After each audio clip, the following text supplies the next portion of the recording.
Magandang tanghali, kumusta po? Narito po ulit ang update natin para sa lagay ng ating panahon.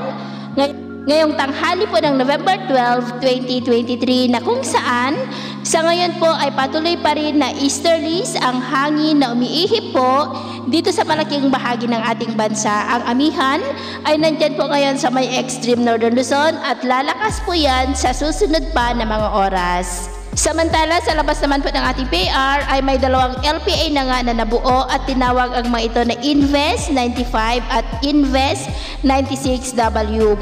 Posible ang dalawang LPA na ito ay maging isa ang sirkulasyon at lalakas na bagyo habang palapit po dito sa ating bansa, at ito naman ay pinapakita ng forecast model natin pong ginagamit hanggang po sa susunod na 2 linggo. At sa lagay ng ating panahon ngayong tanghali ay generally fair weather naman po sa malaking bahagi ng ating bansa, maliban lamang sa mga tsansa po ng maulap na kalangitan na may mga pulupulong pag-ulan sa ilang bahagi po ng Quezon, Batangas, Camarines Norte, Oriental Mindoro, northern part ng Palawan, Capiz, Eastern Samar, Sulu Archipelago at ilang bahagi po ng Zamboanga Peninsula. At sa susunod po na mga oras ay generally fair weather pa rin sa malaking bahagi ng ating bansa, maliban lamang po sa mga tsansa ng maulap na kalangitan na may mga pulupulong pag-ulan sa ilang bahagi ng Southern Luzon, ilang bahagi ng Kabisayaan, Zamboanga Peninsula, Sulu Archipelago, Northern Mindanao at Sorsogon.